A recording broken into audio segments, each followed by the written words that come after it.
తాకట్టులో ఉన్న బంగారాన్ని విడిపించి ఆ రోజున్న మార్కెట్ ధర కట్టి మిగిలిన డబ్బును మీకు అందిస్తుంది కొమ్మూరి గోల్డ్. నమస్తే, వెల్కమ్ టు వి మీడియా. నేను మీ యాంకర్ రెక్క. సుగాలి ప్రీతి గురించి మనందరికీ తెలిసిన వార్తే.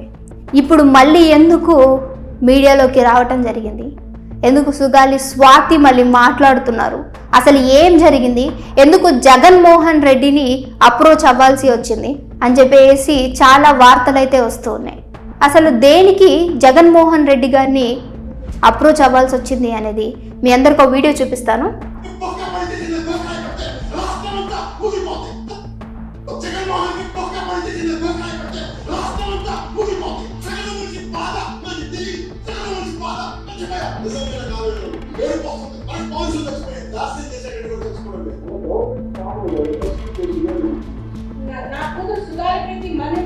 మన గవర్నమెంట్ ఫామ్ అవ్వగానే నేను తీసుకునే ఫస్ట్ కేస్ ఇదే. గవర్నమెంట్ ఎప్పుడు పాస్ అయిందండి, గవర్నమెంట్ ఎప్పుడు టేక్అవుట్ చేసుకున్నారు?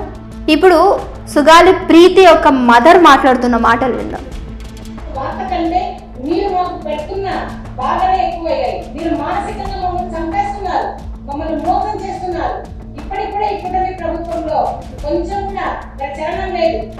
పవన్ కళ్యాణ్ గారు నిలదీయాల్సినది 2019 నుంచి 2024 వరకు జగన్మోహన్ రెడ్డి గారు మీరు అంతగా నిలదీశారు కదా, మరి అదే దాంట్లో ఒక 10% అన్నా మీరు కూటమి ప్రభుత్వాన్ని ప్రశ్నించి ఉంటే ఈ రోజు నా కూతురు కేసుకు ఒక సొల్యూషన్ వచ్చేది. మీరు మరి మోడీ గారితో మాట్లాడండి, మీరు మోడీ గారితో మాట్లాడతాను చెప్పారు, మరి సిబిఐకి ఇప్పిస్తా అన్నారు. మరి మీరు చేసిన హామీలు ఎక్కడికి పోయినాయి? ఎందుకు మీరు సుగాలి ప్రీతి కేసును ఇంతగా మీరు మోసం చేయాల్సి వచ్చింది? కేవలం మీరు డిప్యూటీ సీఎం రాజకీయాల కోసమే మీరు సుగాలి ప్రీతి కేసు వాడుకొని మమ్మల్ని మోసం చేశారు. మీరు ఇప్పుడు ఒప్పుకోండి, మీరు సుగాలి ప్రీతి కేసును వాడుకొని మాత్రమే మీరు డిప్యూటీ సీఎం అయ్యారని ఇప్పటికైనా మీరు ప్రెస్ మీట్ పెట్టి చెప్పండి. అసలు కథ ఏంటి? మీరు సుగాలి ప్రీతి కేసు వాడుకొనే డిప్యూటీ సీఎం అయ్యారు. ఈరోజు ప్రజల ఆదరణ కోసమే నా కూతురు యొక్క కేసుని మీరు వాడుకున్నారు అని ఆ తల్లి అడుగుతున్నటువంటి క్వశ్చన్కి సమాధానం ఎక్కడి నుంచి రావట్లేదు. అసలు సుగాలి ప్రీతి యొక్క కేసు ఏంటి, అసలు ఆమెకి ఏం జరిగింది అనేది చూసుకుంటే 2017లో ఈ కేసు అనేది జరిగింది. సుగాలి ప్రీతి తన యొక్క పూర్తి పేరు. ఈ కేసు కట్టుమంచు రామలింగారెడ్డి స్కూల్లో జరిగింది. 19th August 2017 మానభంగం చేసి అత్యాచారం, ఆ పాపని మర్డర్ చేశారు. స్కూల్లో చదువుతున్నటువంటి ఆ పాపని 10 మంది, ఒక్కరు కాదు ఇద్దరు కాదు 10 మంది కలిసి ఆ పాపని అతి దారుణంగా మానభంగం చేసి హత్య చేశారు. దీంట్లో ఉన్నటువంటి మెయిన్ ఎవరంటే జనార్దన్ రెడ్డి, అశ్వర్ధన్ రెడ్డి, దివాకర్ రెడ్డి, ఇంకా మొత్తం ఆల్మోస్ట్ ఒక 4-5 కూడా వీళ్ళు అరెస్ట్ చేయడం జరిగింది. వెంటనే మళ్ళీ వారు రిలీజ్ అయిపోవడం కూడా జరిగింది. కాలేజ్ యాజమాన్యంలో ఇంకా వాళ్ళిద్దరి కొడుకులు ఇందులో ప్రధాన నిందితులుగా అరెస్ట్ అవ్వడం జరిగింది. ఇది మనకి 2017లో జరిగిన ఇన్సిడెంట్. అప్పటి నుంచి వాళ్ళ తల్లి ఎవరైతే పార్వతి గారు ఉన్నారో 2017 నుంచి టిల్ నౌ 2026 వరకు కూడా ఆవిడ ఆల్మోస్ట్ 9 సంవత్సరాల నుంచి ఆవిడ కూతురు గురించి పోరాడుతూనే ఉన్నారు. 86 లక్షలు ఖర్చయింది. అండ్ దటు తన ఒక హ్యాండిక్యాప్టెడ్ వీల్ చైర్లోనే ఉంటూ వాళ్ళు అనుకున్నటువంటి విషయం ఏంటంటే కూతురు చదువుకైనా, కూతురు పెళ్ళికైనా, కట్నానికైనా ఎంతో ఖర్చు అవుతుంది కదా, అదే నా కూతురు న్యాయం కోసం నేను ఎందుకు ఖర్చు పెట్టకూడదు అని చెప్పి తను అదే ఖర్చుతోటి కూతురికి పోరాటం చేస్తూ టిల్ నౌ ఈ రోజు వరకు కూడా ఆవిడ ఈ స్టేజ్ వరకు వచ్చింది అని అంటే, సో చాలామంది మరి ఆ రోజు గవర్నమెంట్ ఫామ్ అయిన తర్వాత 1.5 year తర్వాత జగన్మోహన్ రెడ్డి గారిది గవర్నమెంట్ పాస్ అయిన తర్వాత ఎందుకు న్యాయం జరగలేకపోయింది, నీకు మాట ఇచ్చాడు కదా నువ్వెందుకు చేయలేకపోయావు అని అంటే, ఎస్ అఫ్ కోర్స్ ఆయన మాట ఇచ్చాడు చేయలేకపోయాడు అని అనుకుంటే, మరి మీరు ఆవిడికి మాట ఇచ్చి నేను పదవిలోకి ఎక్కిన తర్వాత ఫస్ట్ కేసు మీదే వాదిస్తాను అని చెప్పినటువంటి deputy CM Pawan Kalyan sir ఏం చేశారు అని, ఇది నేను అడుగుతున్నటువంటి ప్రశ్న కాదు. నా కూతురు కేసు వాడుకొని, ప్రీతి కేసు వాడుకుని మీరు డిప్యూటీ సీఎం అయ్యారు. నా ప్రశ్నకి సమాధానం చెప్పండి. ఇప్పటి వరకు నన్ను ఎంతో మందిని పిలిపించి బెదిరించారు, ఈ కేసు నుంచి తప్పుకోమంటున్నారు. ఎందుకు ఇవన్నీ జరుగుతున్నాయి, నాకెందుకు ఇప్పటి వరకు న్యాయం జరగలేదని ఆ తల్లి అడుగుతున్న ప్రశ్నకి సమాధానం లేదు. ఇక్కడ ఆయన చెప్పిన మాటే కదా, మీరు విన్నారు కదా, జగన్మోహన్ రెడ్డి ఏం చేశాడు?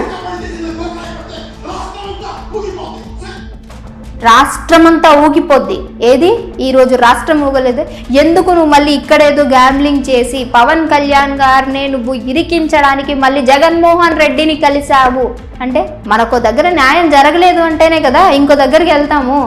అదే ఇక్కడ జరిగింది అని చెప్పి ప్రీతి తల్లే చెప్తూ ఉంది. ఈ విషయం జరిగిన తర్వాత డిప్యూటీ సీఎం పవన్ కళ్యాణ్ గారిని కలిసిన తర్వాత మీకోసం న్యాయం చేస్తాము అని చెప్పి ఆవిడ చెప్పినటువంటి వ్యాఖ్యలు. ఇంకొకటి ఏంటంటే, ఏదైతే ఢిల్లీ హైకోర్టుకి ఈ కేసుని పాస్ చేసిన తర్వాత అక్కడికి వెళ్ళి దీని గురించి మాట్లాడాలి అన్నప్పుడు లాయర్స్కి వచ్చినటువంటి అందరికీ కూడా ఈవిడే 8 లక్షల వరకు ఖర్చు చేశాను అని చెప్పి ఒక వీడియోలో చెప్పడం జరిగింది. కేవలం సుగాలి ప్రీతి గురించే కర్నూలు వెళ్ళి ర్యాలీ చేసినటువంటి డిప్యూటీ సీఎం పవన్ కళ్యాణ్ గారు ఈరోజు నా కూతురు గురించి అసలు ఆ కేసు ఏమయ్యింది అని, అసలు ఎందుకనంటే పట్టుబడినటువంటి కొన్ని రోజుల్లోనే వాళ్ళని వదిలేశారు. అంత దారుణంగా నా కూతుర్ని హత్య చేసినటువంటి వాళ్ళని వదిలేశారు అనంటే ఈ రోజు వరకు న్యాయం జరగకుండా ఉంది అని చెప్పి ఆవిడ మళ్ళీ జగన్మోహన్ రెడ్డి గారిని ఆశ్రయించడం జరిగిందని ఆవిడ నోటుతోనే చెప్తున్నారు. ఇంకొకటి ఆవిడే ప్రశ్నిస్తున్నారు, నా కూతురు పేరు చెప్పుకునే మీరు డిప్యూటీ సీఎం అయ్యారు. ఆ రోజు కర్నూలు వచ్చి బహిరంగ సభలో ర్యాలీ తీసింది కూడా నా కూతురు గురించి. నేను పదవి ఎక్కిన మొదటి కేసే మీ కూతురు కేసు వాదిస్తాను అని చెప్పినటువంటి డిప్యూటీ సీఎం ఎందుకు ఈరోజు మౌనంగా ఉన్నాడు? ఈరోజు ఆ కేసు గురించి ఎవరు ఎందుకు మాట్లాడట్లేదు అని క్వశ్చన్ చేస్తున్నారు. 2017లో జరిగిన కేసు ఎక్కడ, ఈరోజు 2026లో మనం ఉన్నాం. 2017 ఎక్కడ, 2026 ఎక్కడ?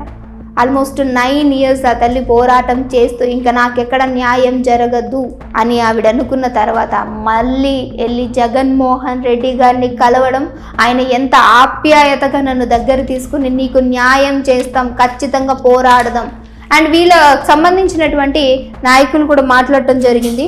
నీకెంత ముట్టింది, ఎంత తీసుకున్నావు, ఓ తల్లి యొక్క ఆవేదన. సరే ఇప్పుడు ఇక్కడ అంతా కూడా మనము ఈ పార్టీల గురించి ఆ పార్టీ గురించి అని పక్కన పెడితే ఓ తల్లి యొక్క ఆవేదన 9 సంవత్సరాలుగా పోరాడుతుంది. మీ పార్టీల గొడవల గురించి పక్కన పెడితే ఆ తల్లికి న్యాయం చేయమంటుంది. నా కూతుర్ని నేను ఎంత అల్లారు ముద్దుగా, సింగిల్ కూతురే, నేను హ్యాండిక్యాప్టెడ్, నన్ను చూసుకోవాల్సిన నా కూతుర్ని లేకుండా చేసి అది కూడా యాక్సిడెంట్లోనో లేదా యాక్సిడెంటల్గా ఏదో బిల్డింగ్ నుంచి పడిపోతానో చనిపోయింది కాదు. అర్ధార్థంగా ఎంతో వెల్ ఎడ్యుకేటెడ్ అయినటువంటి వాళ్ళే, కాలేజ్ యాజమాన్యమే నా కూతుర్ని ఈ విధంగా అత్యాచారం చేస్తే ఒక్కరు కూడా ప్రశ్నించే వాళ్ళు లేదా? తను వదిలేశారు. ఆ తల్లికి సమాధానం చెప్పమని అడుగుతుంది. సమాధానం మరి ఏ వైపు నుంచి వస్తుంది అనేది తెలియదు. ఈరోజు మనం పార్టీల గురించి పవన్ కళ్యాణ్ గారు చెప్పారనో లేకపోతే జగన్మోహన్ రెడ్డి సార్ చెప్పారనో మాట్లాడటం కాదు, కానీ అసలు ఆ తల్లికి న్యాయం జరుగుతుందా? 9 సంవత్సరాల నుంచి పోరాడుతూ నా తల్లికి న్యాయం జరుగుతుందా? వీల్ చైర్లో రాష్ట్రాలు పట్టుకొని తిరుగుతుంది, ఊర్లు తిరుగుతుంది. ఆవిడ వచ్చినటువంటి ద మెయిన్ రీజన్ ఏంటంటే, నా కూతురి కోసం నేను పోరాటం చేస్తాను, ర్యాలీ తీస్తాను అని అంటే మీకు వచ్చిన నష్టం ఏంటి? ఎందుకు నన్ను పోరాటం చెయ్యకుండా ఆపిస్తున్నారు? ఎందుకు బెదిరిస్తున్నారు? మీరెందుకు వాళ్ళని కప్పుపుచ్చే విధంగా చేస్తున్నారు?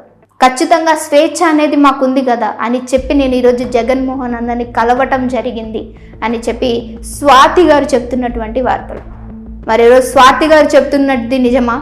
లేదు అంటే ఈ 2 పార్టీలను మరలా గొడవ పెట్టడానికి ఇవన్నీ జరుగుతున్నాయా అని చెప్పి చాలామంది నాయకులు అడగటం జరుగుతుంది. చూద్దాం అసలు ప్రీతి యొక్క కేసు మరలా ఎందుకు ముందుకొచ్చింది, అసలు ఏం జరగబోతుంది, సుగాలి ప్రీతికి నిజంగానే న్యాయం జరుగుతుందా? అన్యాయంగా ఆ బిడ్డని అత్యాచారం చేసిన వాళ్ళు బయట తిరుగుతున్నారా? అన్యాయం చేసినటువంటి వాళ్ళు స్వేచ్ఛగా బయట తిరుగుతుంటే వాళ్ళకి అలా తిరిగి హక్కు ఉందంటారా? ఖచ్చితంగా వాళ్ళకి శిక్ష పడాల్సిందే అంటారు కదా. మరి చూద్దాం ఈ కేసు ఎంతవరకు సాగుతుంది అని. ఇంకొక ఇంట్రెస్టింగ్ టాపిక్తో మీ అందరి ముందుకు వస్తాం. చూస్తూనే ఉండండి ఆ ఛానల్.